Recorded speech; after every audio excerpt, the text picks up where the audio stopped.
I was walking downtown one day, and I saw a man who appeared to be just an old wino sitting on the street, telling the people about Jesus as they passed by. And because he was all raggedy and dirty, people would just laugh and make fun of the old man and walk on by.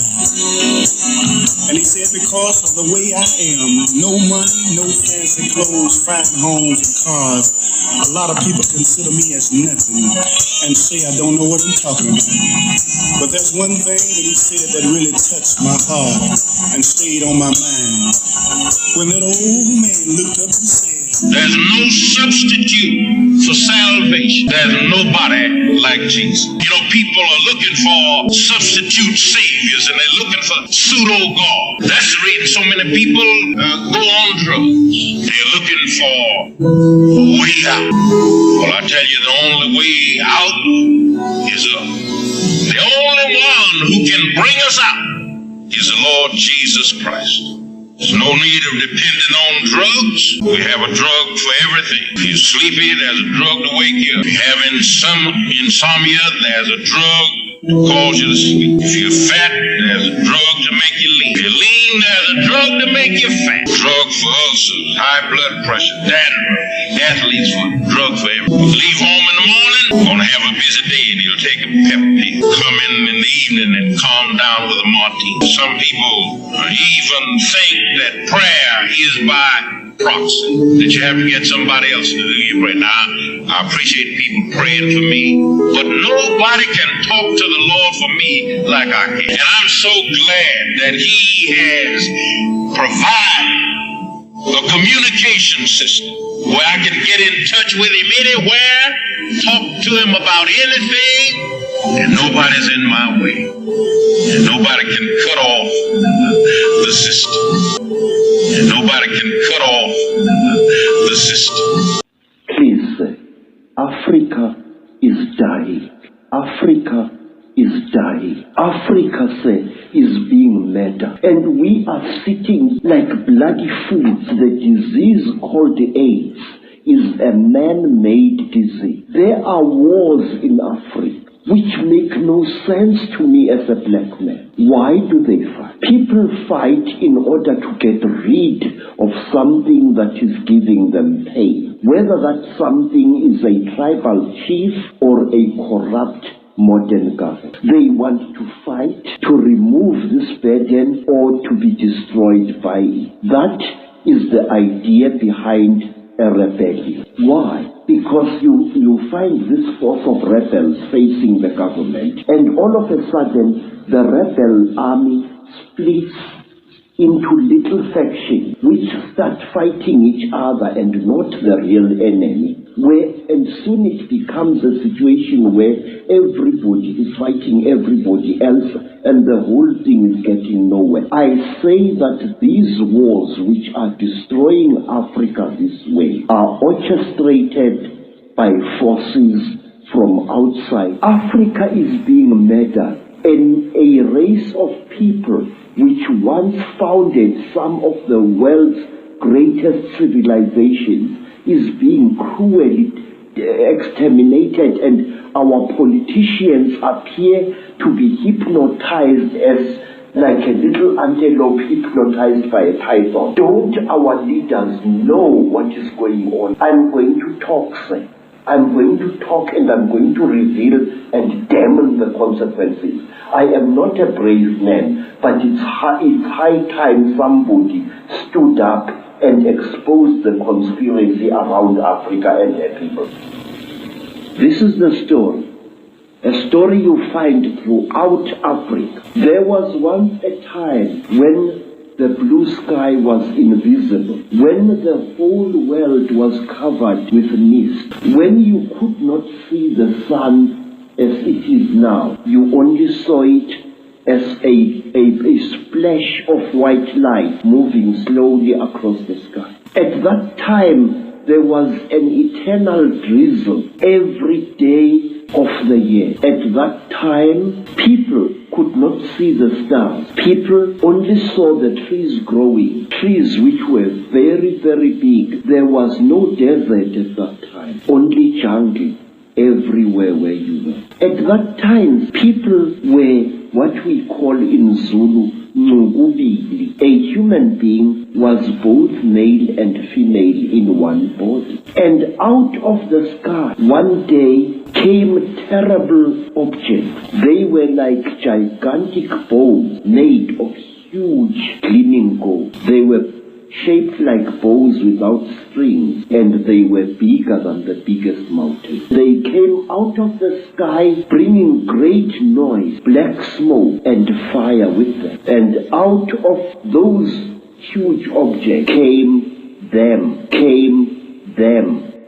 When the Chitauri arrived in Africa, they told our people that they were God. They told our people that they were God, and that they were going to give us human beings great gift on one condition.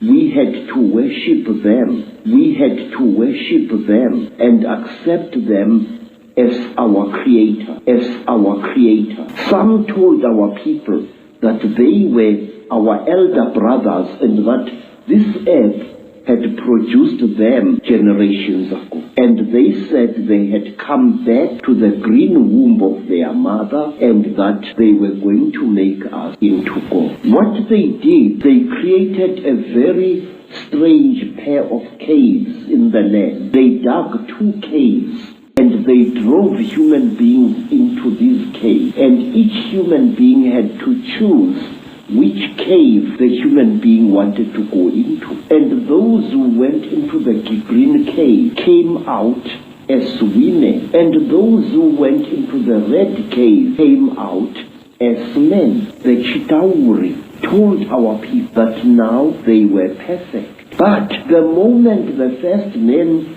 saw the first women, a terrible row erupted. The women hated the men because they looked between their legs and they saw what they thought were snakes dangling between the legs of the men. And the men hated the women because they looked on their chests and they saw these big things. What they were, they did not know. And then the Chitauri laughed. It was to them a very, very big joke. And the Chitauri gave human beings a second gift, the gift of language. People started talking with their tongues where they had talked with their minds before.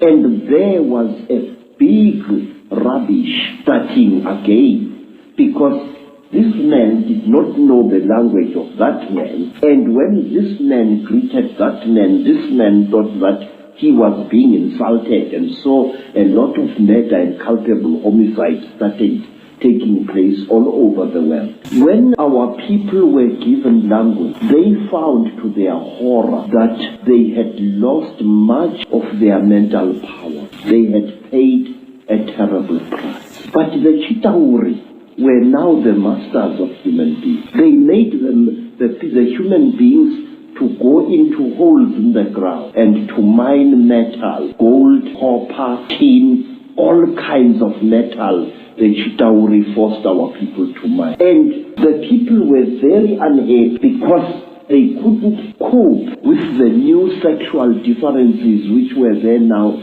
between men and women. And then, from amongst the Chitauri came a very good female Chitauri. Her name was Mai Nzarantwari Samahongo. Mai Nzarantwari Samahongo was the senior wife of the terrible chief of the Chitauri, Umbaba Gorontwari Samahongo. She was sorry for human beings, this great reptile lady.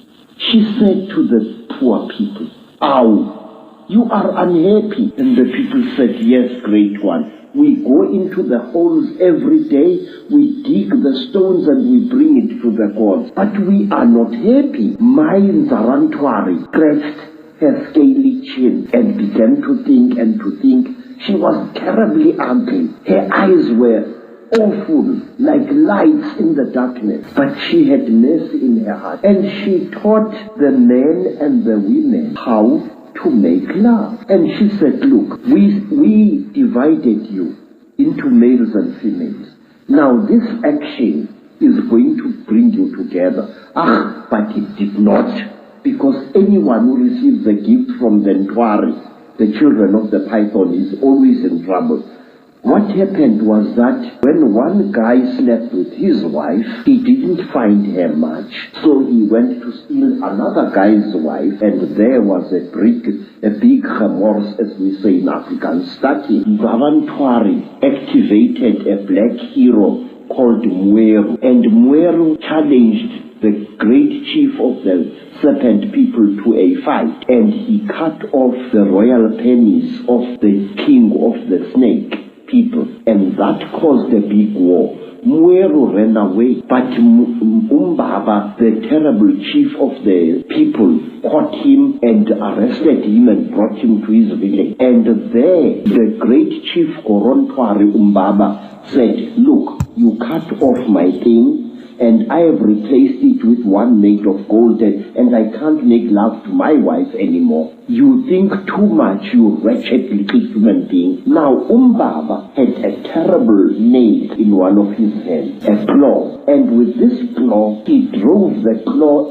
into Mweru's nostril, making a terrible hole into his brain, and he started drinking Mweru's brain, and then he threw away the corpse. To this day, we believe that the people, the Chitauri people, they eat human brains. And strangely enough, scientists have found skulls where the human brain has been removed and eaten by someone or something.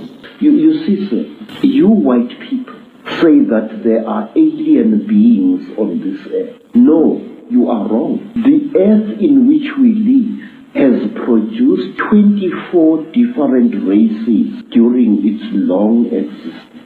The best way to protect an evil thing is to deny its existence. And if you talk about things such as the Chitauri, if you talk about things such as the Mandinda, there are many people who say to you, "Rubbish, this thing does not exist." Now, in this way, this great evil is protected. There's no substitute for salvation. There's nobody like Jesus. There's nobody like Jesus. And I'm so glad that He has provided a communication system where I can get in touch with Him anywhere, talk to Him about anything, and nobody's in my way.